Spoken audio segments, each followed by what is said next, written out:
And welcome, Hoosier fans, to another disappointed episode of the Assembly Call. As today, the Indiana Hoosiers lose their first-round game in the NCAA tournament, 81-76 to the Wichita State Shockers. This was a game that, when it came down to winning time in the second half, one team made the plays it needed to win the game, and one team didn't, and that team was Wichita State. And they will go marching on, and all the media gets the game that they want between Kansas and Wichita State, which I hope ends in a tie.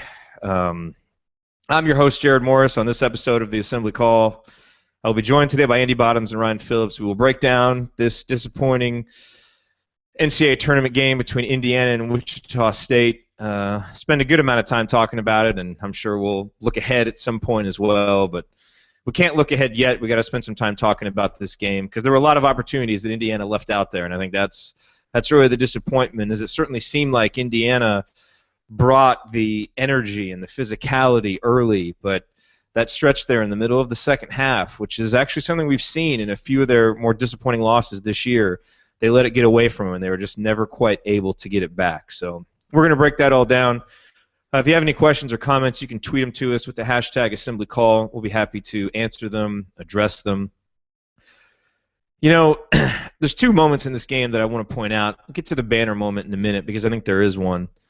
But to me, the biggest play of the game, and really the play that I think sums up this season for Indiana, is the Hoosiers made some nice offensive plays. You know, they got down 72-65. We're going to talk about the plays in a minute that they made to kind of get back into the game. But they got it to 76-74, and this was with about a minute left, and it was before they needed to start fouling or to get possessions and extend the game. It's the last time when really they needed to stop, and if Indiana got a stop, they could come down and have a chance to tie or take the lead. And you're in that moment. There's a minute left. It's 76-74, and you're just thinking, this is it right here. Indiana needs a stop to save its season. And Wichita State goes down and basically gets a wide-open layup in about 10 seconds. They do, one movement, one action. I don't even remember who it was. One of their big guys gets isolated on James Blackman Jr. down low, gets a wide layup. It's 78-74, and really Indiana's never able to get their heads back above water again from there. And for a team that has struggled so mightily on defense, and its defense has let it down so much this year, when you look back on this season, that to me is going to be the play that sums it up, which is when you really need a stop, you can't get it. And that, unfortunately, is the story of the 2014-15 Indiana Hoosiers, and it ends up being the reason why their season ends. Because you get a stop there, you got to feel pretty good about your chance to go down and get a bucket or get fouled or get a good shot, something, at least give yourself a chance. And I think that's a disappointing thing, is Indiana never really gave themselves a chance. Because they did give themselves a chance. I mean, it was 72-67 at the under 4-minute timeout, and or 72-65 at the under 4-minute timeout, and they came out, and Colin Hartman hits a three, and they forced a stop. And really, Hartman in that sequence was great. He had a couple of rebounds. They got a couple of stops. Troy Williams came in and made a play. Yogi hits a three. We're down one. So you battle your way back with some really good offense and a couple good defensive plays. But that play to win the game, 76-74, the veteran team goes right down. They get the exact shot they want, and the team that has had trouble competing on defense all year and getting stops when they need them is unable to do it. So the banner moment for me is that we have young guys on this roster, Colin Hartman and Troy Williams and James Blackman Jr., who there at the end in those final 4 minutes, they made some plays offensively to give this Hoosiers team a chance. They showed you their skill, their ability, but they just weren't able to close it out. And so as I look toward the future, it gives me confidence. If all of those guys are in the uniform next year, and if they stay for the next couple of years, we can be like a Wichita State in terms of experience and having that veteran leadership at the end of games to turn these games into wins instead of losses. But today, Wichita State was the better team, and they were the team that made the plays at the end, and I think it was just highlighted by that inability to get the defensive stop there, and that's why instead of this being a post-game show, it's a postseason show. So that to me is what really stood out. Let's go around the horn, get initial thoughts from Andy and Ryan, and then we'll break this game down even further. Andy, we'll go to you first. Your bottoms line on this season-ending IU performance. Same old story. It feels like. I mean, you look at the box score. He shot 50% from 3-point range, hit 11 threes, and gave up 45 points in the second half. Gave up 81 for the game. I mean, that's pretty much been the season. I would say is that what was really a pretty good offensive performance. I mean, given how good Wichita State's defense has been over the course of the year, scoring 76 points is impressive, and they really got the game played at a pace that was more suited to IU. I think that's what seemed to have Wichita State. I don't want to say rattled in the first half, but they definitely were playing a bit faster than they wanted to, and but IU just couldn't get stops. I mean, a team that plays nobody taller than 6'7" had at least at one point toward the end of the game 42 points in the paint. That's just ridiculous, and it's the same kinds of things that we've seen all year. It's the communication breakdown that leads to a dunk when Yogi and Blackman are down there, and Blackman goes out toward the 3-point line for reasons that I don't understand. It wasn't the play under the basket like that you mentioned, but it was another key sequence. The game's starting to get away from him, and they just no communication. Guy gets an easy dunk, and just inability to contain the dribble. And even when they got in there, Perea I think ended up playing a lot more minutes than they wanted or hoped that he would, and I really didn't think he played well at all. He got into the same habits of trying to block shots that he had no chance to getting out of position for the rebound. So even if they missed, like they were just completely out of position. And I really thought the guy who was the key today for IU was Hartman, and you could tell a huge difference when he wasn't in the game versus when he was. And I actually thought toward the end they waited too long to bring him back in. They rolled the dice with him quite a while toward the end of the first half that he wouldn't pick up his third foul, and he played pretty well, and he got scored on a little bit knowing that he couldn't foul, but I thought waited too long to get back into him because they just didn't get anything out of the big guys today. Perea finished with I think 4 points and 3 points and 4 rebounds, but had a couple really costly turnovers that came right in a row. Holt had 4 fouls and no points at all. Just didn't get anything out of those guys, and it was a completely different ballgame when Hartman was in there because he got back to making shots that he did, but he just awareness-wise on defense, as we've talked about this year, he's not a great defender by any means, but he knows what the hell is going on, which is more than you can say for most of the guys on the team, at least at this stage of the season. So I thought it was, if you wanted to pick a game to watch that was a microcosm of the season, this would probably be a pretty good one to start with. Brian, anything that you want to rant about here to kick us off? Just because some people have been mentioning this on Twitter, no, I'm not going to rant about the officiating. I thought it was inconsistent and, just what you would like it not to be in a game like this. But I thought that regardless of, forgetting all of that, Indiana had chances to win the game, despite, what is it? Wichita State shot 34 free throws. Versus IU's 20, and that's really a huge difference in the game if you look at it. But IU was still in the game and still had a chance to win and just didn't make the plays it needed to and did some stupid things when it shouldn't have. I mean, first of all, I want to tip my cap to Yogi Ferrell. He was, I thought, as good as he could have been in this game, dealing with an outstanding guy across from him and Fred VanVleet. I mean, nobody on the team could stop VanVleet all day, but Yogi kept battling at 24 points. He was 7 of 15 from the field, and this is, in the second half, they were all over them. They would not let him get his shots off, and he found a way late to make some shots, made all his free throws, 4 of 6 from 3 assists, and 2 turnovers, but I thought that he really played hard, and just the entire game was imploring the rest of the guys to come along with him. And I thought it was unfortunate that we lost in a game that he played so well, but we've seen that so many times this year. I thought James Blackman, as Andy kind of mentioned, I thought he was just so horrific defensively all day. I mean, he needs to spend his entire offseason working on defense. I mean, that and finishing at the rim are the two things that I don't care if he takes a single jump shot in the offseason. I want him to learn how to play defense and finish at the rim because, the problem with him is that you lose more than you gain defensively. You lose more than you gain with him offensively. So, and that really cost us because they had guards who could really take advantage of that. And you saw Greg Marshall drew up a play late that you were talking about, and they picked on Blackman. I mean, that's the guy they targeted to go after, and it's not surprising. So, it's just a tough game for these guys. No matter how good Wichita State's defense is, Indiana turned the ball over 13 times. I mean, that's more than you want, but I felt like they actually did an okay job with the ball for most of the game. They just got into a few stretches where they turned it over a bunch, and Blackman had 5 of those turnovers. So, again, those are things that as a guy who came in as a McDonald's All-American, he really needs to work on and improve his game next year. Yeah, we actually had more turnovers in the first, I think, 4 minutes of the second half than we had in the entire first half because we only had 4 in the first half. And and you guys are right about Blackman and the defense. And I mentioned some of the offensive plays he made there late, and that shows you the talent and the ability that he has. But he's got to score more than 14 points to compensate for what he gives up. And Ryan, I think you made that point well.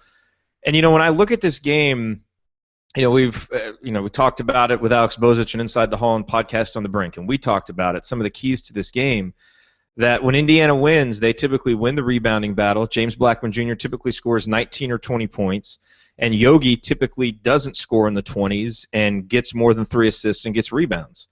And unfortunately, when you look at what happened today, Ryan, I agree with you. I thought Yogi played hard. And I thought especially early it was good that he was looking for a shot because it gave the young guys who were playing in their first NCAA tournament game a chance to settle into the game, and he kept Indiana in it with some of that shooting.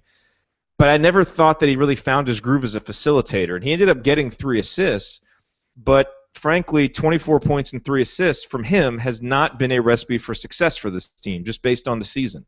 And again, I don't think you pin it on him, but it was a little bit of a fear coming in with Fred VanVleet opposite that, in a mano-a-mano battle like that, sometimes Yogi scores, but it doesn't always lead to ultimate success for this team. I don't really think that's a big reason why Indiana scored 76 points, so the offensive part wasn't as big of an issue. But Blackman only getting 14 points, look, in wins, he's averaged 19-20. That's your difference in the game, is those 5 points right there. And then the rebounding. It was even at halftime. Wichita State ends up out-rebounding Indiana 39-37 of the totals. They win slightly on the percentages, had a couple more offensive rebounds. But again, in a game this close, the margins is where the game is won or lost. And I just think when you look at that, Wichita State won at the margins. And you're going to get that a lot from a veteran team. But unfortunately, Andy, like you said, it's kind of a microcosm of the season in that regard.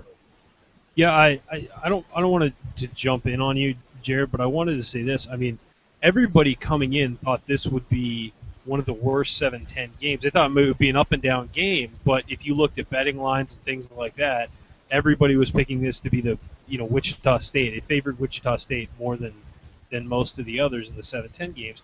And these two teams wound up being pretty much even. Indiana just made more mental mistakes. But so I think that it's fair to say that this was a pretty even game if Indiana just locks down on the mental mistakes and the things that they've, like you said, have done all year.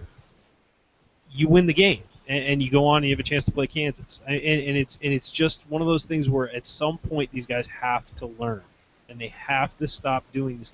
I mean, love Troy Williams. He had 12 rebounds tonight, and those were all huge, especially in the first half. He was a rebounding monster for part of the game. But he's got to realize he can't just drive into the key out of control every single time. One time he drove in and just he made himself fall over. I mean, it's just, you can't do stuff like that consistently and not learn and not become self-aware and realize, at one point, James Blackman Jr. tried a behind-the-back dribble in traffic. I mean, what is that going to get you? It's going to get you nothing. So, I mean, these guys, while they play hard, and while, quite frankly, you can't say that Wichita State was that much better than us because it was a back-and-forth game, toe-to-toe the entire game, and I thought these teams were actually really a good matchup for each other. I mean, what the difference is that Indiana hasn't learned from its mistakes and hasn't changed what it's done, whereas you can tell Wichita State's been through those wars and has. Yeah, but the bottom line is that this is a game that we expect to win as Indiana fans. And I know that the expectations at the start of the year are you make the NCAA tournament, it's a success, and I still feel like that to a certain extent. But as an Indiana fan, you can't help but feel disappointed leaving this one out there. Andy, let me ask you about Troy because, it was an up-and-down game for Troy. He finishes with 11 points, 12 boards, 4 assists, 2 blocks. He made so many plays, and I actually thought at the start of the second half, which we all thought was a big danger zone for this game, Wichita State comes out, they go on a 4-0 run. I'm thinking, uh-oh. I bet a lot of people are thinking, uh-oh. We answer right back with a 6-0 run, which I thought was really big for this team, that they came out and basically played it even for the first 4 minutes, which I consider a win, when you go in ahead at halftime. And I thought a big reason for it is that Troy, I know that some of the decisions weren't great, but when the other guys came out a little flat-footed, he just kept playing with energy. And I thought he helped us keep the pace up and playing faster, which I thought helped, at least in that sequence. Now, I thought later on his decision-making down the stretch wasn't as good, and obviously him making a 3 kind of props up his point totals a little bit, which was the ultimate no, yes shot. But what did you think of Troy? I mean, because I think when you look at this program moving forward, his maturation from freshman to sophomore was tremendous. And if he can have that level of a jump between sophomore and junior, he becomes an all Big Ten type player. And I think there's enough to be encouraged by, but this game also shows you that sometimes those decisions, especially late, can really hurt you when it gets down to the nitty-gritty, when a more veteran team makes the smart decision and he still plays a little bit out of control when he's got to pick and choose his spots to back it off a little bit. Yeah, I mean, I thought what was interesting to me was that play he made at the end where he was really got inside and was really patient and got a layup, which was the only other shot he hit besides that 3. And it was, I mean, that just was really out of character for what he did today. He was very patient on that possession, which actually, given the time and score, was probably more of a scenario to go fast than some of the ones that he did earlier on. And I thought what he did on that possession would have served him well throughout, where he just got going so fast. And it was, I think, as has typically been the case with him, it was errors of trying to do way too much and just pressing as opposed to not trying at all and apathy. But he just really got out of control at times. There were a lot of shots that were just not, I mean, he's going to miss some shots by the basket. I just thought a lot of the shots, the jumper he took in the first half was terrible. I just thought some of the shot selection on his part was really bad. And I would agree with your point that it kind of came from a good place, but he definitely didn't. It was like he finally made the adjustment to play slower at the end of the game when it was really too late at that stage. I mean, he definitely helped from a rebounding perspective, but overall, it just was. I mean, again, it kind of feels like what we've seen from him this year, where there's times and there's things that he does that are just amazing, and there are other times when you're just left scratching your head. Gets that rebound toward the end, tries to go too fast, throws the ball into the scorer's table, and it's just, he just has to find a way to slow down and kind of harness and find a way to maintain that energy without playing as fast. And I think he's shown the ability to do that at times this year, but by and large, just couldn't do that today. I mean, 2 of 10. I think he made the last 2 shots he took. I think the 3 in that basket inside were his last 2 shots. I think he at least missed his first 7. And I don't know that there were none of those spots where he was, moving down the baseline. I think that speaks a little bit to what you mentioned about Yogi a bit, just because it was so much more dribbling offensively. I know AJ Guyton mentioned that toward the end of the game. I think I mentioned it toward the end of the game that it just got to a point where these times when IU's really struggled on offense, it's all dribbling and no ball movement on the pass. And I thought they asked him in some cases, because Van Vliet was doing such a good job pressuring the ball, they asked Troy to initiate the offense a little bit, which I think obviously limits his ability to work the baseline and things like that. So part of that, you give credit to Wichita State for really making IU adjust what they needed to do. But it was a really uneven performance from him. I think we kind of saw over the course of the year, he had 12 rebounds today, I think I saw, and that was one area where he really got a lot more consistent over the remainder of the year. But I think decision making today, at least, was a pretty big challenge for him until it was too late.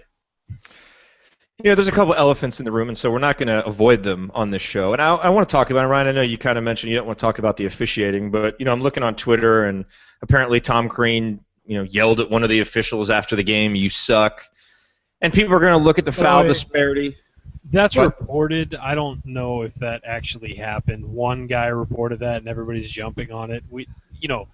First of all, the guy said he said it while the buzzer was going off, so clearly you're not going to be able to hear whatever he was saying. So let's not take that as gospel. Is all I'm saying. Right, but it is being reported, and it's not outlandish because there are questions about it. And so I just want to talk about it at least. You look at the foul disparity; it's 26-17. And a lot of the fouls, I don't know that even tells the story because it was really the timing of the fouls. And Colin Hartman was only able to play 17 minutes. And there were a couple plays where fouls weren't called late. It was 67. There was a big sequence. It was 67-61. Really looked like the game was going to get just beyond the Hoosiers' grasp. Troy hits the three. Indiana gets a stop. And on the next possession, James drives in. And there was no foul called. And he looked really frustrated. A lot of fans on Twitter were frustrated. Correct me if I'm wrong. I didn't have a huge problem with that no call simply because James looked like he was trying to get fouled. And the guy kind of stood his ground. And I just feel like if you go and you attack the basket and you get fouled, okay, he looked like he was trying to draw the contact, which sometimes that's not going to come about. Now, I don't think this was a well-officiated game, and I do think it was a little bit one-sided. But the styles that these two teams play are also going to lend themselves to that. And frankly, in the NCAA tournament, officiating is a crapshoot. And sometimes you get games like this, and it's not official as you're used to, and you got to adjust to the game. And so I don't look at the officiating as a reason Indiana lost, but I do understand why some people are frustrated by it. So let's just open the floor here. If anyone has anything to say, let's get it out, and let's move on. I'm not, certainly by any means, I don't think it cost Indiana the game, but I get the frustration because I certainly felt it at times because it wasn't a well-officiated game. But I thought there were bad calls on both sides. Ryan, you should lead this off. I promise not to swear this time. I've learned my lesson. I thought it was a horribly officiated game. Look, in basketball, everybody fouls roughly the same amount. That's just a truth about basketball. Sometimes you'll get a foul disparity a little bit if a team starts fouling late in the game to send the other team to the free throw line to slow it down, and you'll see it spread out. But the foul disparity should never be more than 4 or 5, and it should almost always be about even. Wichita State was in the double bonus at about the 10-minute mark in both halves. I mean, that's absurd because what happens is you can't just call it really tight the first half and then wildly change what you're doing in the second half because you've called all these fouls. So it ends up sending one team to the free throw line every time. I mean, Wichita State played a very good game. Don't get me wrong, and I still think they deserve to win. So, this is not making excuses for IU. But they got bailed out at least a dozen times in the second half there. I mean, where they had nothing going on or maybe just drove right at a guy who was in good position, and because there was contact, they got a foul. I mean, there was one with Nick Zeisloft. There was nothing he could have done. The guy drove right into his chest, and he had his arms straight up, and they called the foul. And they had to call that foul because they've been calling it all game, and they shouldn't have been calling it all game. And so you give, Wichita State didn't need any help, and they got 34 chances for free points at the free throw line. I mean, Indiana had 20, and that's a big disparity. That's a double-digit disparity, and that's, that's not right. But at the same time, like we've said several times here, Indiana had plenty of opportunities to win this game. That didn't take them out of the game. It's one thing if they lost by 15 and they were demoralized in the last 10 minutes because they were so far behind because of free throws. So, yeah, it sucked, and it was really bad officiating, and I was sort of happy that the Big Ten season was over because I figured we'd finally get some solid officiating, and we did not get that today.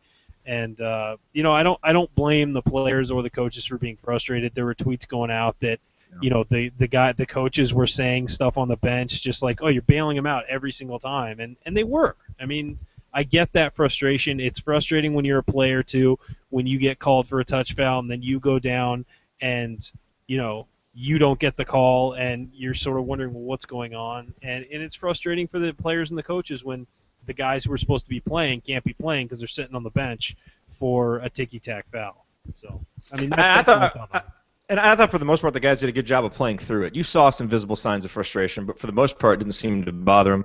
Andy, I mean, we should all chime in on this. I mean, do you think it impacted the outcome, the officiating? No, I mean, I don't think so. It's one of those things where, who knows what anybody, thinks or how much these guys would pay attention to IU's defense, but it's almost like your reputation precedes you as being so bad defensively that you get yourself in those situations. Whether that's true or not, I really don't know. I tweeted something at the end. I thought there were definitely calls that I think down the stretches either Blackman or Yogi was under the basket that you knew based on some of those other calls if Van Vliet or Baker had been down there, they're getting that whistle. but I definitely don't think it was the difference in the game. And I think that Wichita State was consistently aggressive in a way that IU wasn't necessarily. There were times they really were. They would go at the rim, but it wasn't with the same consistency. And it was really clear from the opening tip that Wichita State was going to attack IU inside, no matter what the personnel was, whether it was off the dribble, trying to dump it into the post. I mean, they got some decent post-ups in the lane from guys that are 6'7". They really made a concerted effort to be aggressive, and I didn't feel like IU did the same thing with the same regularity. So I thought that some of the kind of idle dribbling around and things like that they just weren't as aggressive, and so I think Wichita State got credit for their aggressiveness early in the form of getting fouls called and things like that. I really think for me the biggest impact of it was particularly Hartman early on getting those fouls. I mean, not to go back and beat a dead horse there, but they really didn't get a lot out of Perea. And when Hartman was out of the game, and he got out of there pretty fast, it was 2 fouls in the first half, and I thought that was just huge. And I don't know that was a function of bad officiating as much as it just was, that was the guy who got in foul trouble that really impacted IU more than the others, I thought. What was crazy was how fast Holt got 4 fouls. I mean, I felt like he wasn't even in the game. I mean, and I'm not saying he didn't deserve them. I'm not, I don't really recall all of his fouls, but my goodness, he played 7 minutes and got 4 fouls. That's Travis Knight-like. Look, Capabianco-esque, some would say. During the Maryland game, I think it was Dockich and Tirico acted like they discovered Emmett Holt, like he had his coming out party. And what they forget is he had his coming out party in Pittsburgh, and he's been up and down all season long. And so if you expected him to just come out and get 10 offensive rebounds in this game, you haven't been watching. I mean, Emmett Holt did what he's done. And when Emmett plays well, he plays calm and he's in position. And today, it looked like the moment might have been a little too big for him. Like he was almost a half step too fast, if that makes sense. He wasn't playing with the same calmness. He was out of position, and a lot of his fouls were just simply being off balance. And again, that's a freshman in his first NCAA tournament game. It's stating a fact. I know sometimes, Crean says stuff like that, and it comes off as an excuse. It's not meant as an excuse. It's a reality of where this program is. And now, if you step back from that, I think this program needs to find a way to keep guys in the program, not run guys out of the program so there's more stability. So I think it's a big picture issue. But for this game, these players, it makes sense why some of the performances are what they are. So it's a tough thing to talk about, not have it sound like an excuse, but there's some nuance there. There's 2 individual performances I want to talk with you guys about, Robert Johnson and Stan Robinson. And feel free to pick whichever one you want to take. Robert, I thought, was really good in the first half. I thought especially there was a sequence on 2 straight possessions where he really dribbled tough to the bucket 2 straight times and got a basket on one, set up Stan for a nice bucket on another. I thought he really matched the physicality of the game in the first half, and I don't think he did anything in the second half. I mean, I know he had 4 points in the first half. He had 4 points at the end of the game. I don't recall really anything from him in the second half, so correct me if I'm wrong. And then Stan Robinson, I mean, how about the irony of Indiana's most disappointing loss of the season? And Stan Robinson probably played his best game. I mean, granted, no one really did a good job on Van Vliet, but he at least went out there and provided some pressure on the ball. But outside of his first possession where he turned it over, he played within himself on offense. He's 3 for 3 because he had 3 layups, 1 on that beautiful cut, 2 on offensive rebounds. He had 4 offensive rebounds for the game, a couple of steals. I mean, frankly, he played 16 minutes. There really wasn't anybody on a per-minute basis who was more efficient than Stan with his minutes.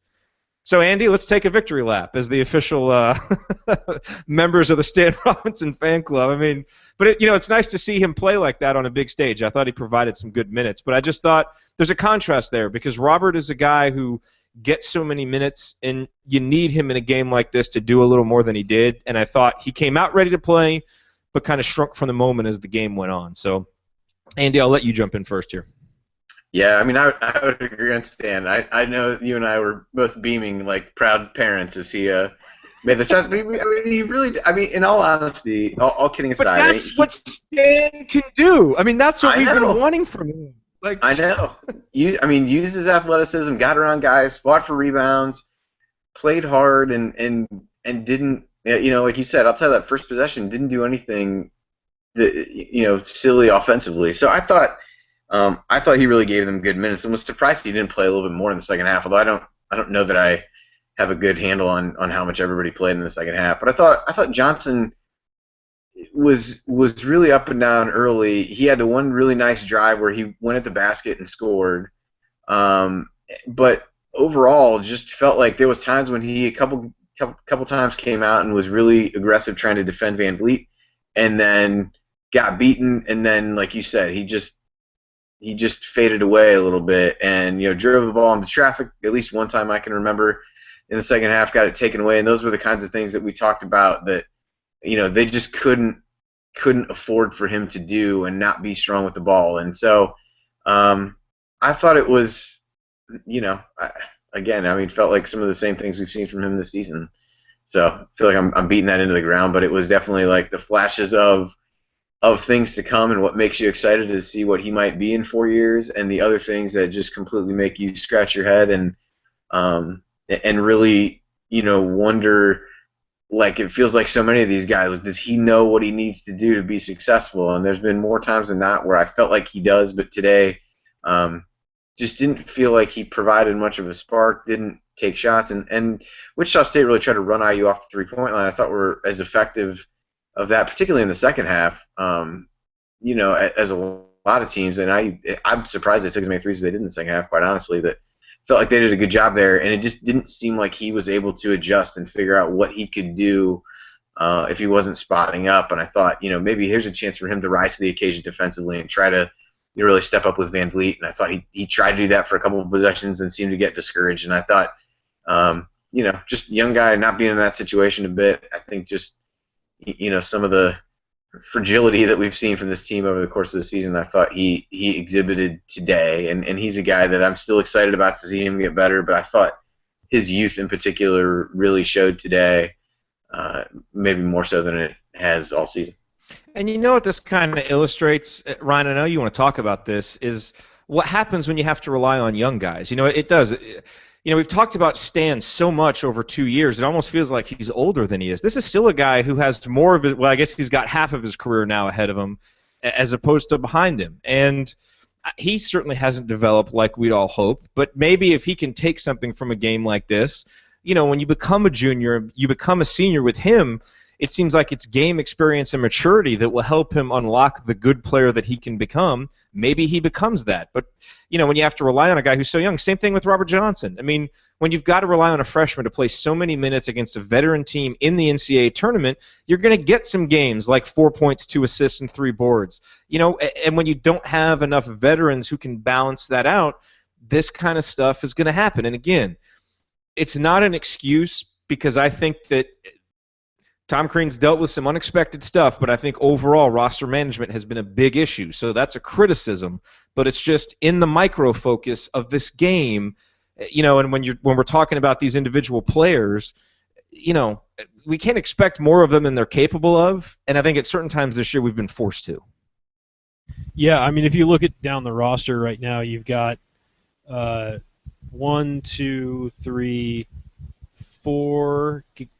guys played today who were in their first year in the program. And I think that if you polled opposing team fan bases, they'd probably tell you Troy Williams is a junior. They'd probably tell you that Yogi's a senior. They'd probably, think that Hunter should have graduated 3 years ago. It's one of those things where these guys have been around a long time. It feels that way, but they haven't really. I mean, I always forget how young Colin is. I feel like he's been around forever. He's never played, yeah. And he's a sophomore who didn't play a whole lot last year. I mean, it's not like he played a bunch last year, and it's a guy coming off a knee injury and rediscovering his game, and so yeah. I mean, I think you have to sort of you want to be super critical of every wrong move these guys make, but every once in a while you've got to pump the brakes and step back and be like, okay, yeah, these guys are absurdly young. There's not a single senior on the team, and I know that's been tossed around a lot, but that's a big deal. I mean, you might have guys leave after this year, but you're not. They're going to be moving on for something else, not for graduation, and so it's it's just an interesting. It's just different because it feels like we dealt with this last year and then didn't get any more experienced this year. I mean, this is certainly a better team, but you didn't feel like it was experience and decision making that made it necessarily better. It was just sort of a better collection of talent that fit together better.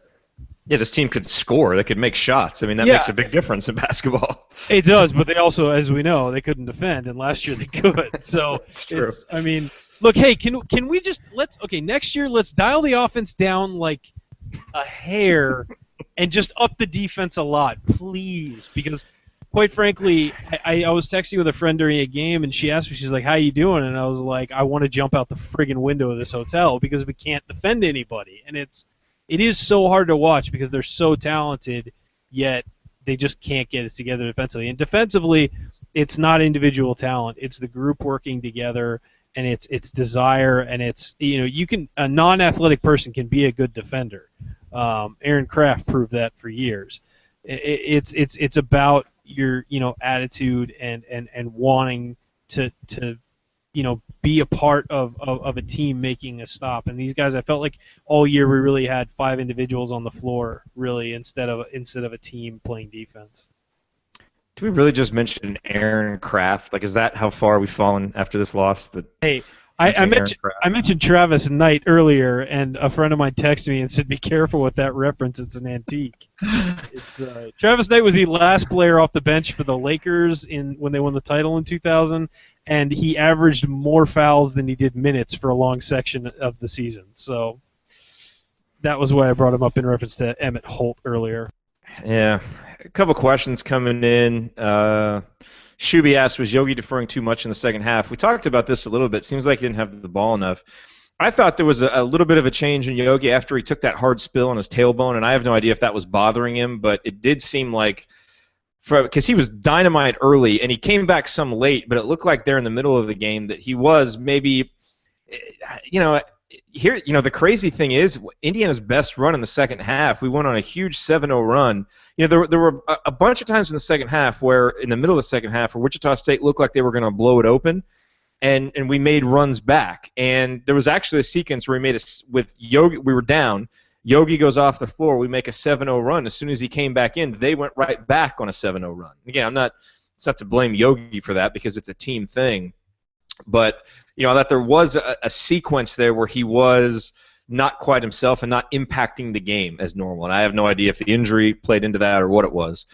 Dan Schilling asked, glad we gave some effort but could not mask the commitment on D. Am I wrong to say something has not been right all year? And, Andy, at the risk of beating a dead horse, I mean, do you want to just kind of tie a bow on Indiana's defense this year? And maybe that's just, I don't know, maybe you want to punch yourself in the head or like vomit. Maybe that's, maybe performance art here is the best way to do this. But I mean, this today kind of summed up our defense, which is there were some moments where it looked like, hey, they're playing hard and they're doing okay. And then there were several times in the second half where you've got 2 guys switching on to one, there's no communication, and there's wide open layups. And, so I don't really know what else to say about that. Except it was just consistently poor all year. And outside of the Northwestern game and this game in the first half where there was effort, it's not like there was ever a scheme or an intelligence improvement. It's just like sometimes we play hard and mask our lack of intelligence, and other times we don't play hard and our lack of intelligence is exacerbated, but it never seemed like we got any smarter or more cohesive on defense. Is that fair to say? Yeah, I would agree. I mean, to me, if I could sum it up, I think the 3 words that I will think of in our defense are zone, awareness, and communication. And I thought all 3 of those were completely absent, I would say. I mean, the zone, it seemed like that was one thing. I know I mentioned this when we were doing the preview the other night, is it just didn't seem like Wichita State was going to be a good team to zone because they'd be able to attack it. And Van Vliet, off the dribble is getting to the rim from the top of the key against the zone is just, I mean, that's exactly what you're trying to take away. So, those things we talked obviously a lot over the course of the season about how poor the zone was. I thought communication, as we talked about with some of these plays where, they ran a lot of screens. That was another thing we mentioned in the preview where how would IU handle all the screens that they run guys off of, and how would they handle the communication aspect? And there were a lot of breakdowns, particularly in the second half, that just gave up wide open shots. And then the awareness. I mean, you've got Perea again trying to block shots he has no way to actually block, and then getting himself out of position so he can't even get the rebound when they miss, and just knowing when to be there and to step in. And that was another area where Hartman being out was really problematic. We've talked about this year again. He's one of the guys who has a good awareness of help defense, which is sorely lacking with this team. And with him not being out there, I mean, it really just exposed. I mean, that's how you get 4 fouls in 7 minutes when you just have no idea what in the hell was going on.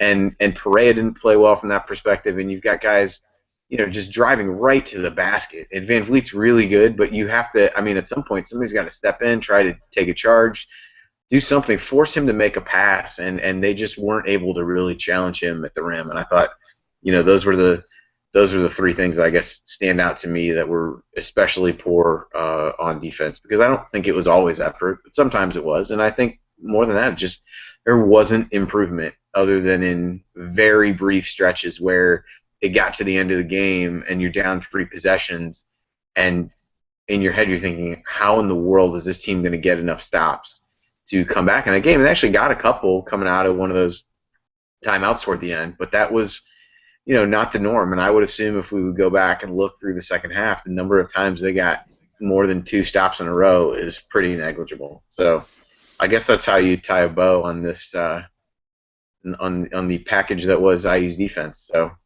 unfortunately, inside the box that this bow has wrapped is a steaming pile of crap that was IU's defense this year.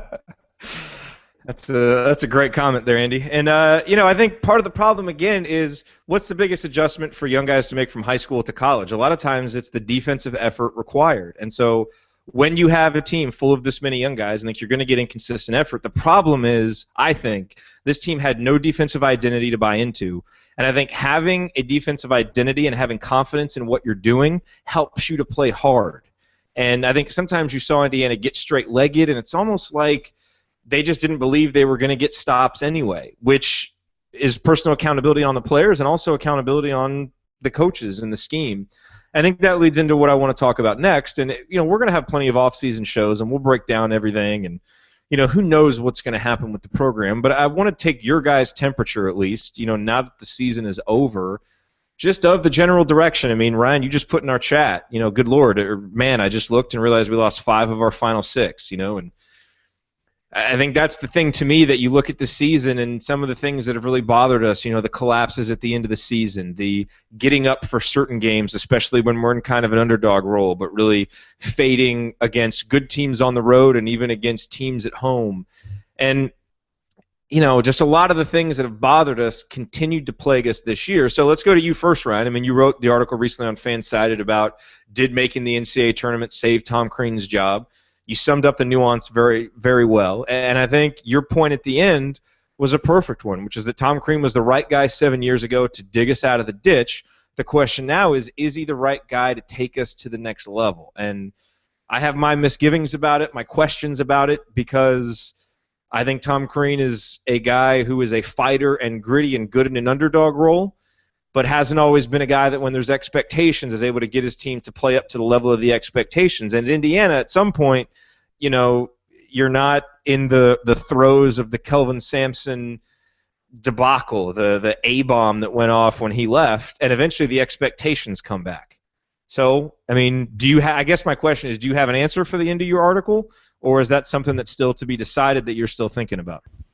I think that we're so in the middle of just having this disappointment happen, and these last 5, we lost 5 out of 6. I mean, I didn't even realize it had gotten that. I knew we lost more than we won down the stretch, but I didn't realize it was 5 out of the last 6. And it's really hard to make that determination right now. I do think that Fred Glass has to sit down with Crean, and I do think some aspects of the program need to change, and these aren't fundamental things like the way he does his academic program or the way he recruits, or I think it's got to be there's got to be maybe a change in the staff. They've got to bring in a defensive assistant. A lot of teams are doing that now. got to bring in somebody who can really lock these guys in and get them playing better defensively. Maybe help him. He needs to change some of the things he does. I mean, Tom Izzo said after the Michigan State game that he believed in Tom Green. That thought he was the reason that they won their national title and all that stuff, and that But the problem is that guys often need to change, and Izzo said he changes all the time, and maybe that's what it is. Maybe Crean needs to change his approach a little bit. But I think he and Glass need to sit down and have a conversation. And if Crean is sort of this is the way I've always done it, this is the way I'm going to do it, and I think it'll work, then maybe you do have to think about making a change, because these last 2 seasons it hasn't worked. And I know there's a temptation to kind of throw last season out the window because it was just so many extraordinary circumstances were going on. But I think that I think that it's reasonable for Fred Glass to sit down and talk with him and say, look, what's going to change, what's going to improve, tell me what you're going to do, convince me that this is not, and it makes it sound like, well, tell me why I shouldn't fire you, but it's more, convince me we're going in the right direction, convince me there's a positive momentum and that you know how to capitalize on this stuff. So, it's a tough question to answer right now. I think I would bet that the fan base is pretty much split 50-50 on it. And you think so? You think it's 50-50? I don't think so. I've heard from both a lot this week. So I think there are people. I think the people who want him gone are way more vocal than the people who are sort of like, nah, he deserves another year because of what he brought us out from. They're not, the people for him staying are not as emphatic as the other side of the argument. So, I don't think he should be fired. I think that they should work, because first of all, the athletic department can't handle that financially. They should work out some kind of deal if he's going to go, and he should be gone with a pat on the back and a thank you. But I could see it going either way right now, and I could see arguments for both. I mean, the guy's, it's hard to see in moments like this, but the guy's done so many good things, getting our APR back to perfect. I mean, we're one of the few schools that has that. And it's important to say in moments like this because it's easy to forget.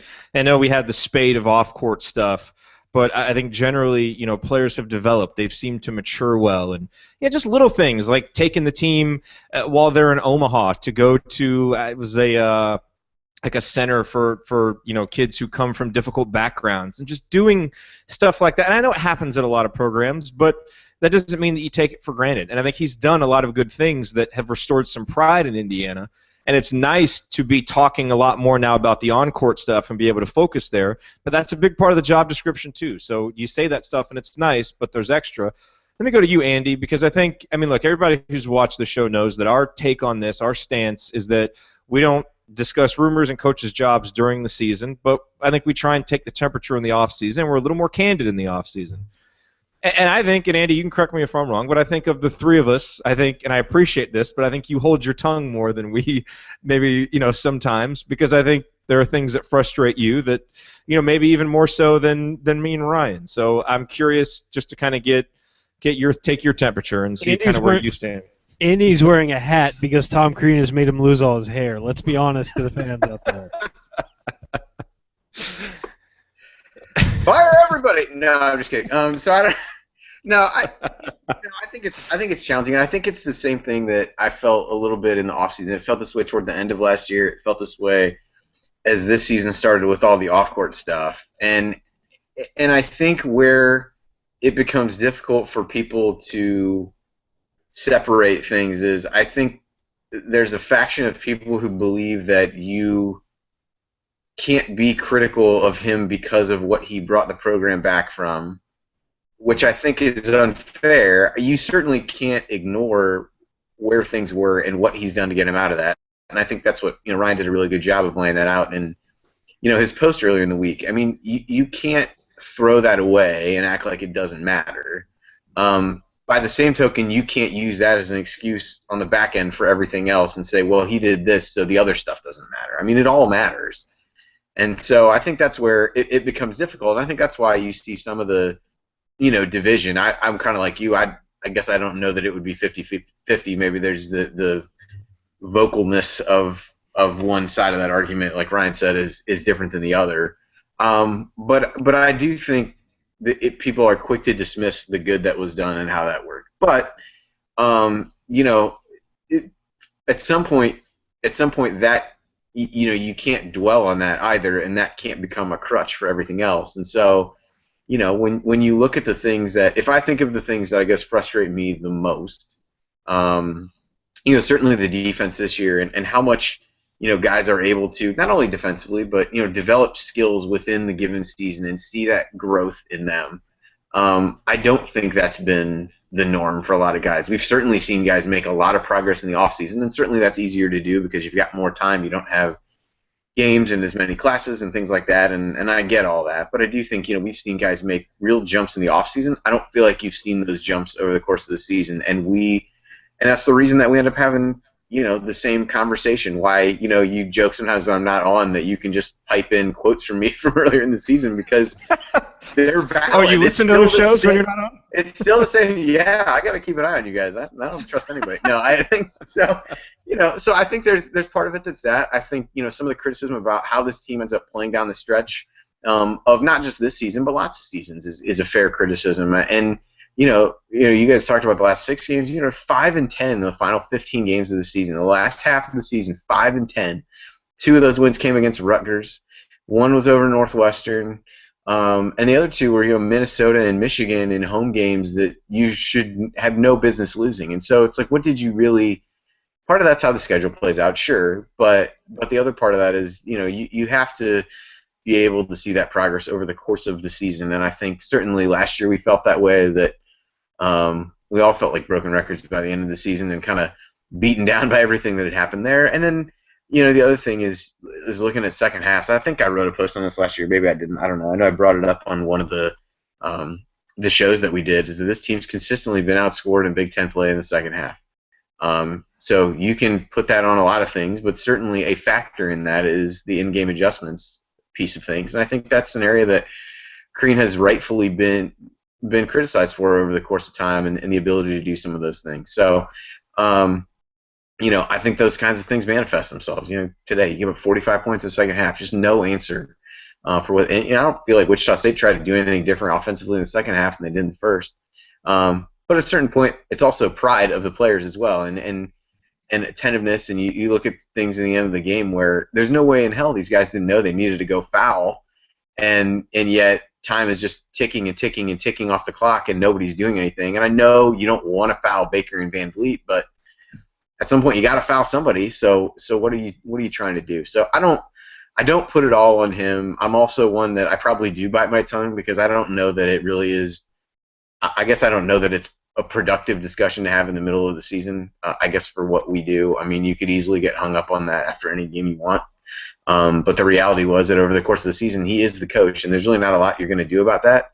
And I know that sounds kind of like a crappy response. I know we joked about, at least at some point, I made a comment similar to that. He's who we have, so that's what we're going to go with. But to me, that's true. The number of times that you're going to make a change in the middle of the season is there. So I think you evaluate each team and coaching performance as you go. And, now I think we can sit back and start to have some of those discussions a little bit differently than we probably would have over the course of the season. Ryan, you have something to add here. Yeah, about player development, I think that's a great point, and you've seen IU start off fast in the Big Ten a few times under Crean, and then sort of lose it at the back end, and it might be that just the team's not getting much better. I mean, they are what they are, and I think we have seen some improvement throughout seasons. I think this year, from November to January, the team got much better, but that's really probably just mostly due to the freshmen getting comfortable and starting to learn how to play within the system and things like that. But you're right, you're not seeing players get better. I mean, I certainly don't think you can argue that Cody Zeller got better his sophomore year from January to March. I don't think you can, and that's a guy who should be constantly getting better because his ceiling is so high. I think really the only guy who continued to rise as he went through was Victor. But yeah, I think that's a great point. I think that probably has a lot to do with the late season fades. I mean, the team's just not improving the way that the teams around them are, And so when they're facing teams for a second time, or just facing a good team late in the season, they're not on the level they should be.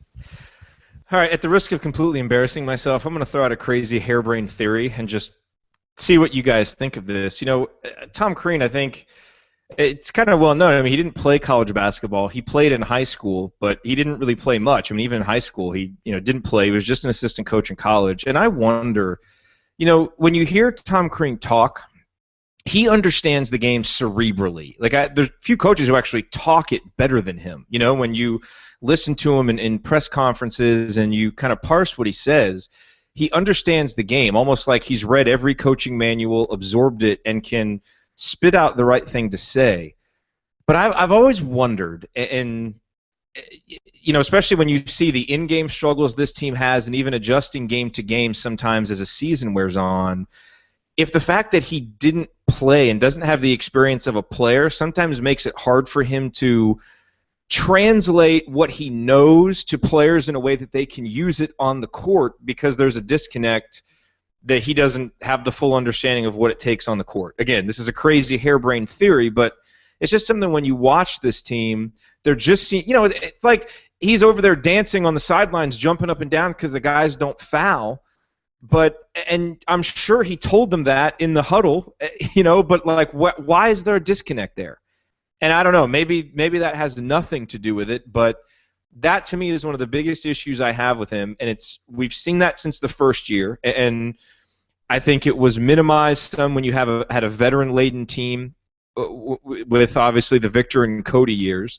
And I think he's obviously a hard worker, and player development in the offseason is just all about hard work, putting in time with guys. Because, I mean, again, player development is about hours put in and being smart about it. He's good at that. But I don't know, Ryan, I mean, do you think that has anything to do with it? And maybe it's not the him not playing thing, but there's just something about when it gets in the season, in the heat of the moment, he, like transitioning from first half to second half, he can't translate what needs to happen to the guys. Really, the only time that they've been able to do it is when they have a real veteran-laden team that just had the maturity to kind of, I don't want to say do it themselves because you minimize what the coach brings, but they didn't, they had the maturity to probably need a little bit less instruction in those moments.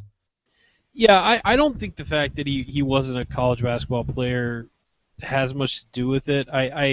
I think that kind of helps sometimes because players will automatically respect you if you have college years to refer to. But these players do respect him and do really like him. I think it's just the issues are just maybe in the way he communicates things in those situations, and maybe some guys do like to be let's stick. We know what we're supposed to do. Let's run it. Let's keep going. Eventually, it's going to work, and don't really like to adjust. And it is interesting that he came from Tom. I mean, Tom Izzo raves about Tom Crean because of what he did with his program. He thinks he's one of the best minds in college basketball. Thinks he's one of the best recruiters and all this stuff and thinks the world of him. And Izzo is one of the best at changing things and on the fly and flipping the way things are going and getting through to his team and doing things like that. And he's always been. And I've said many times on the show, I think Izzo, talent aside, I think Tom Izzo is the best head coach in college basketball. If I need to win one game, that's the guy I want on my sideline. Izzo's also the president of the Coaches Association and talks nicely about all coaches. Well, I know he likes Crean, but I mean, he's very close with Crean, and he looks at him as his star pupil. He always will.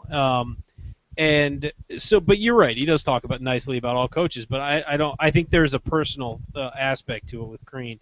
Yeah. But just because a guy is respected by one coach doesn't make him a great, coach. I'm not going to say that, but I think that it's interesting that he comes from that coaching tree, yet he can't do all of the things that make Izzo so great. I mean, and make him what he is. I mean, he recruits well, and he certainly does the off-season development well. Yeah, there's not a shortage of offensive sets. He has like 200 he runs. I mean, there's all this other stuff. He's prepared, but he just is not good. And I completely agree with this. He's not good about adjusting and changing on the fly. And, you guys, college basketball coach, you've always got to be willing to change on the fly. because if one guy gets injured, it could change your entire lineup, and you gotta maybe change completely what you're doing and things like that. And we saw that with him in the Maryland game earlier this year. When they had to insert Colin Hartman and all of a sudden go 5 out, no in, and change this. And that was sort of like shocking to everybody that he actually made an adjustment that really worked well. And that it shouldn't be that way. I mean, coaches should be able to make adjustments and change things up, and the elite ones at least do. And that is certainly a problem. And I think he's got to be willing to change some of the things he does and the way he approaches things if he wants to be successful in this job. Andy, let me throw this to you, and then we'll get to our final thoughts here. But as you look towards next season and projecting Indiana's roster from one season to the next is kind of a fool's errand because it seems to change and change unexpectedly. And we know that there's guys are going to have to get quote unquote creamed because we have recruits coming in and not enough scholarships, yada yada. But if you just look at the guys that we have, right, with Yogi and Troy and James Blackman Jr., if those guys come back and they're all a year older, now you're almost getting to a team that the teams that Crean has had in the past that have been successful, kind of these veteran-laden teams, guys who have developed under him. And isn't there something to be said for that? The problem with this program the last couple of years is no stability, and it's like we're almost on the brink of finally getting to that stability. And there's a part of me that's like, man, I just want to see everybody come back, even with Crean, and let's let this play out, see what this team can do.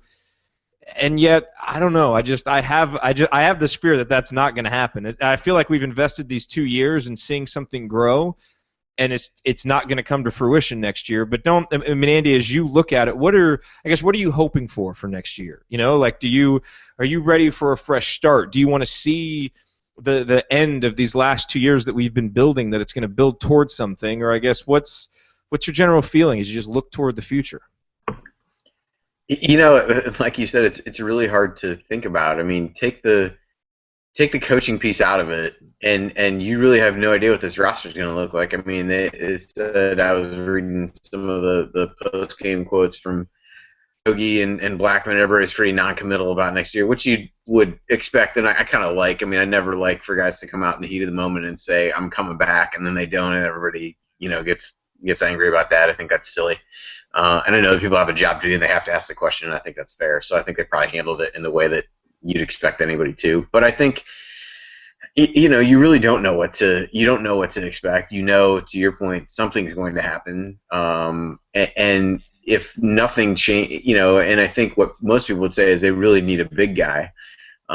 So to get a true big guy, so if that's Thomas Bryant, which I think seems to be the one that, at least for now, seems like the best chance to come. I mean, that's another person that has to leave. And so, where do you really gain that stability from? Because even this year, I mean, I think that's been tough. The guys who have been there, I don't want to say what have they been through, because I think that minimizes the things that they have done. But you looked at that team, and you really have. I think that was, some of the first years we started doing the show were when things really started to turn around, and they, made the first Sweet 16 and had those guys. And I think we appreciated it then, and we were excited about it then. I think you really, I guess I shouldn't speak for all of us, have gained such an appreciation for what those guys meant to the program, the Watfords and the Hulls and Verdell Jones and those guys who had, and to know what they had gone through and how much it meant to them to see it back. You saw that in the offseason when they were all, kind of, tweeting things in frustration about the program and the work that they had done. And, there's a certain value to having guys that had just gone out and just got their ass kicked, and came back really wanting to make something of this and taking so much pride in that. And I don't want to say that these guys haven't had to do that, but they kind of haven't had to do that. And so, Yogi was there when he first came. It was kind of when things were on the rise, and now things are there. So I'm like you in that you'd love to see these guys respond to what's happened the last couple of seasons, the guys who have been there for a couple of years now. And you hope that that's true. You just wonder how many of those guys are really going to be there. How much do they understand and appreciate what it takes to be good, and what the difference is between just going out night in and night out and getting crushed and coming out and playing well. And I think for me, as I look back on these last couple seasons, I think what I take away more than anything is how much those guys meant to the program that weren't the Cody Zellers, who were super important, in terms of changing how the program was looked at, but just in terms of leading the team and being guys where I guess I'll just say what I'm thinking, where the coach didn't matter as much. Because those guys weren't going to let each other down, and they weren't going to lose, and they were holding each other accountable.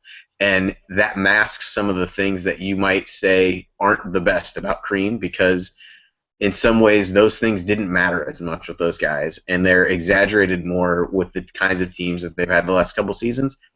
And even if everybody came back and you said, I'm going to take they get Thomas Bryant and the two guys that are already signed, and you pick your three, whoever you think the three worst players off the team are, and they come back, I don't know if that's better. And I don't mean that as an indictment of Crean or any of the players. I don't know that they get back to that level even with those guys there. I think there was just something that you can't really measure and you can't look at about those guys that were there that you have a good appreciation for, and that makes programs good year to year to year. And you look at a Michigan State and some of those things where the Draymond Greens pass it to the Denzel Valentine, and those kinds of things that have just gone on over time. And Travis Trice, who wasn't that good, becomes an integral part of things. Whatever reason, people, if you don't like Crean, you can point to coaching for that, but they're culturally, that ability to pass those things on from year to year hasn't happened. So I'm not blaming Crean for that. I honestly don't know what I would blame for that if you asked me to pinpoint something, but to me, that's the difference between where they are and where we want them to be. Yeah. The ultimate irony of the Tom Crean era, whenever it ends, will be that the movement really moved things in the wrong direction, actually, because the rise of the program happened before they got here. And that's not to blame those individual guys. It's just that was kind of the line of demarcation. And it was really supposed to happen with that group, and it happened before, and the torch, like you said, was never kind of passed and carried. Ryan, do you want to jump in on that point before we move to final thoughts? I think it was really hard to lose the guys who would have passed that on. Would have been Cody Zeller and Victor Oladipo and Will Sheehy and those guys all together. Instead, it was just Sheehy. And you really think about it. I mean, you look back on that year that they wound up losing to Syracuse. You look back and, I mean, Hunter and Yogi were on that team, but it doesn't seem like it. I mean, Yogi played there, but they almost seem like different people then. I mean, because it was just such a different era, and those are the only two guys there from that team right now. And that was 2 years ago.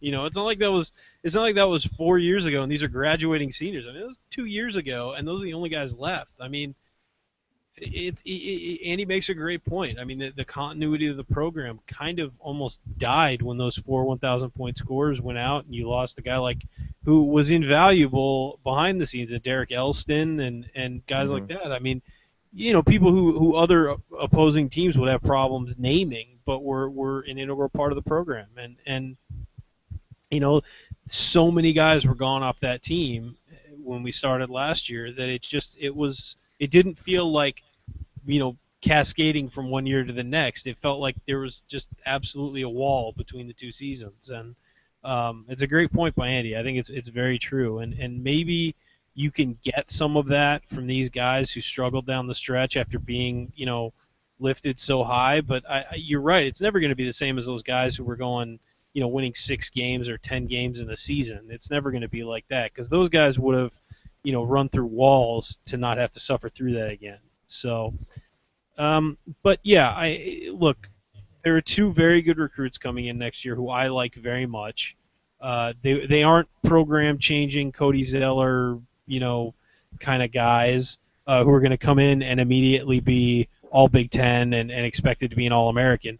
But they're 2 very good prospects who fill some areas of need that Indiana doesn't have, mostly on the defensive end of the floor.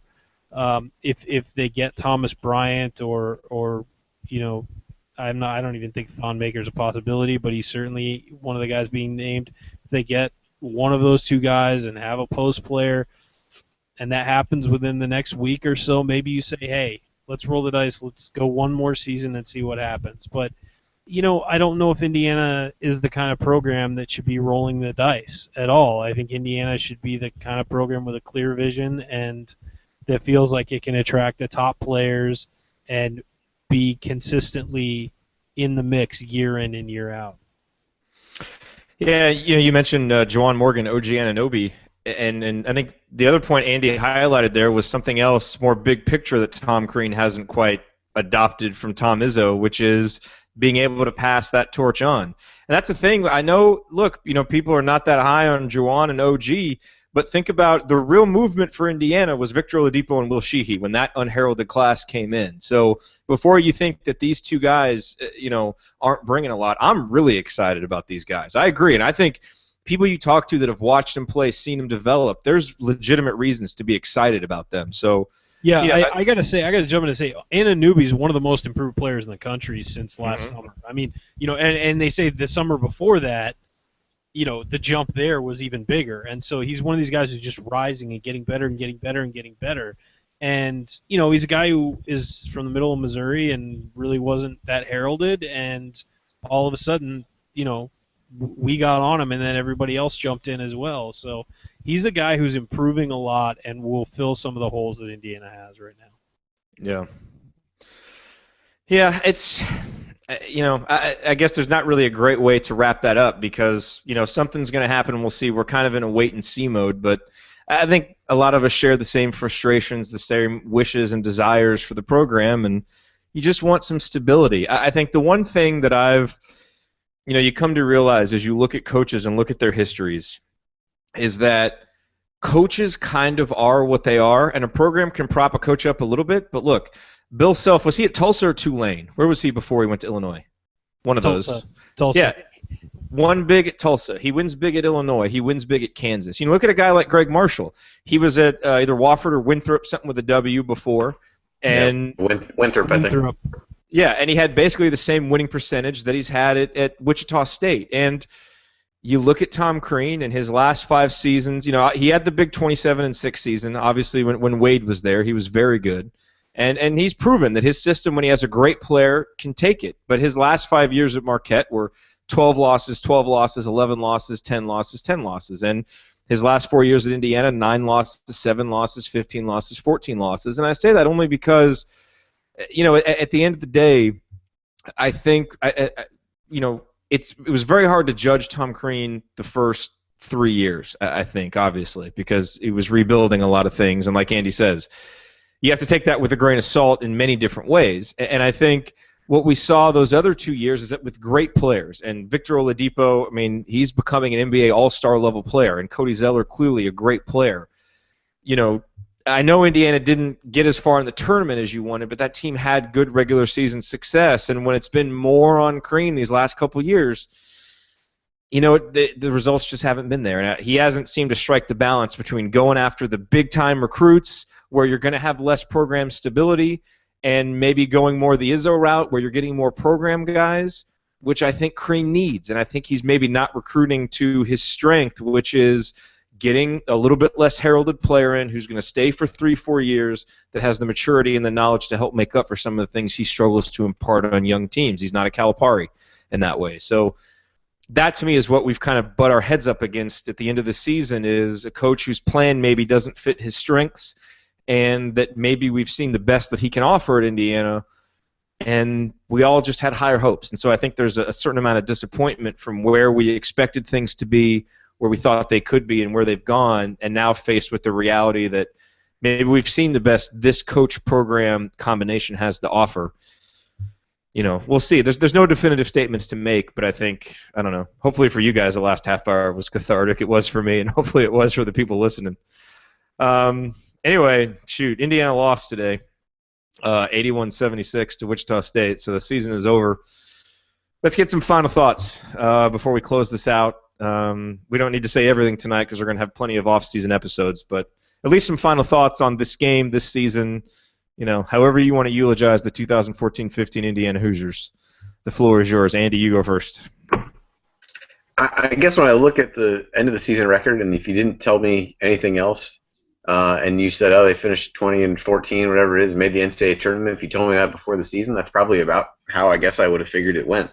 it would have gone. I mean, when I think back to looking through the schedule early in the season and how I thought this team would do based on the personnel that it had, um, that's probably that's probably where roughly where I might have had them pegged, that they'd be on the fringe of the tournament and they would finish around 500 in the Big Ten and get around 20 wins. And I think the hard part becomes when you start to look at that kind of how they got there is where it starts to unravel a little bit in terms of, you think of the the highs of the early season and beating Maryland and starting 5-1 in the Big Ten, and you look at those things and then you view the end in a completely different way.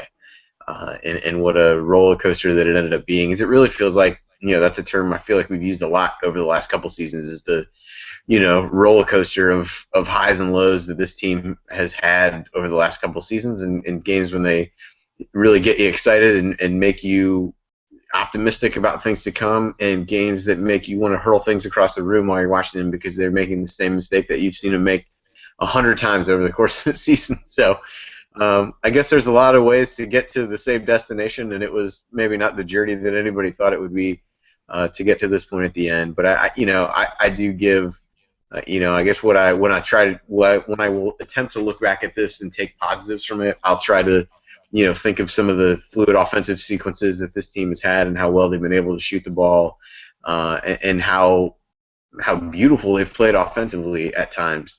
And I will attempt to use alcohol to block out the defensive performance on the other end of the floor that made me want to scream and shield the eyes of my children from the TV while we watch. So it's just an up and down season, and I think there's bound to be at least some roster changes in this because there inevitably have to be. So whether there's a change on the bench or not, we don't know.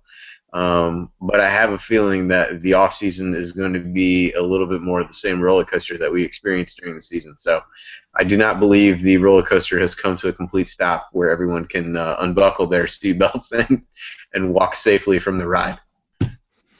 The eternal sunshine of the spotless mind, Andy. If only we could truly erase what we saw on the defensive end of the floor this year.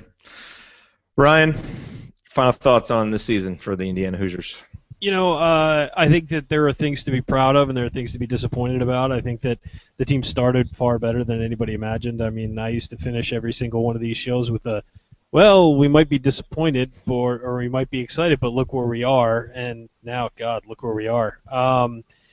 But starting out 15-4, that win against Maryland, that was one of the most fun I've had watching IU play in a few years. I thought that was just such a great game, and I realized it was just guys draining threes and things like that, but it was really fun, flowing basketball, and it was just a really entertaining game. And I actually thought all three of the matchups with Maryland were probably what I'll take away from this season. I thought those were three great college basketball games, and we're not dancing further into March, and I don't think anybody really was expecting us to do that, but it still is disappointing. I mean, when you're Indiana, you expect to be at least in that second weekend of the tournament and fighting for another advance. So I know we're all disappointed right now. The one thing I would say is that over the coming week or so, as the roller coaster keeps dipping up and down, that we all remember that we're all fans of the same team, and in the end, we all want the same thing. And not to get petty and not to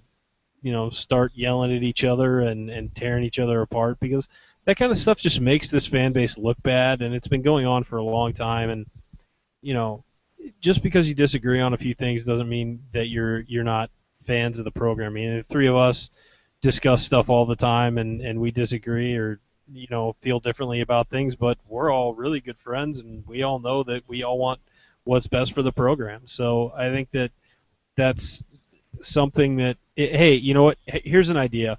If you're having disagreements with your friends, just start up a small Google Hangout and see what happens, and it'll probably come out positive. It worked for us. So, but yeah, no, I just think that people need to remember that we're all on the same team over the next couple weeks, regardless of what happens, and that we all want the same things, and that's for Indiana basketball to be where it should be, and that's the top of the college basketball landscape.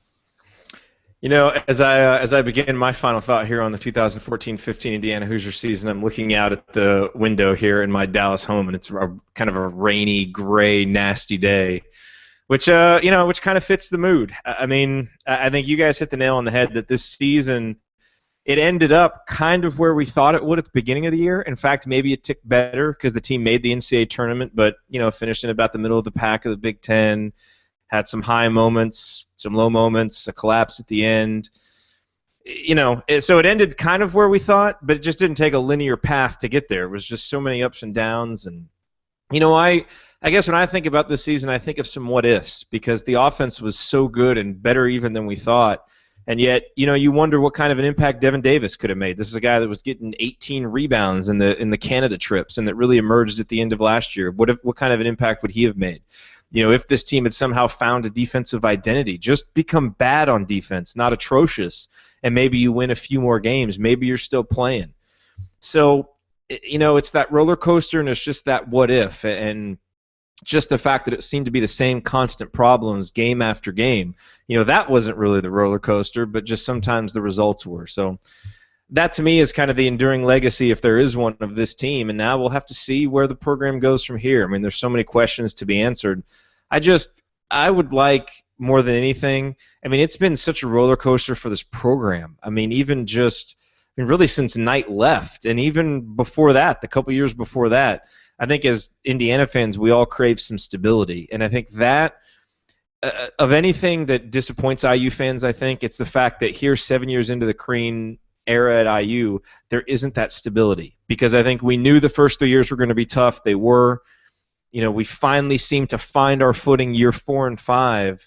And, Ryan, like you said, when all those guys left, the program just kind of cratered that next year. It didn't seem to recover this year, and now you're facing maybe a coaching change and maybe guys leaving again, and it feels like we're set up for more of the same, although I remain optimistic that we're not, and somehow we'll find a way to find some stability or at least a new path that we all feel good about. I don't know. I don't know.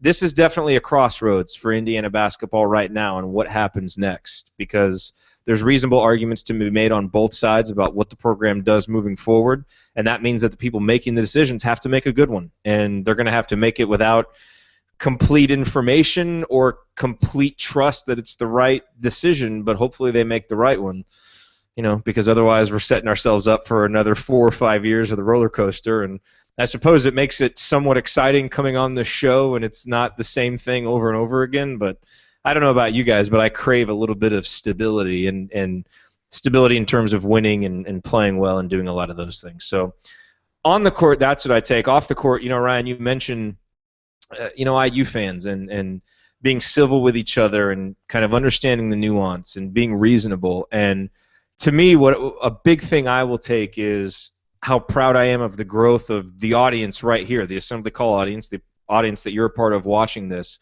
I mean, our email list, for example, has grown 800% this year, and I think it's it kind of reached a tipping point for us this year where I think we found a lot of the people that we relate with and that found the show and found us on Twitter and found us on email, and that has been extremely exciting for me, and I know for you guys too, making those connections and the email replies that you guys send after the post-game emails and just the banter back and forth, but really finding like-minded people who, above all else, want the program to do well, want the guys to grow and develop as young men, and really look to that stuff first, even beyond the wins and losses.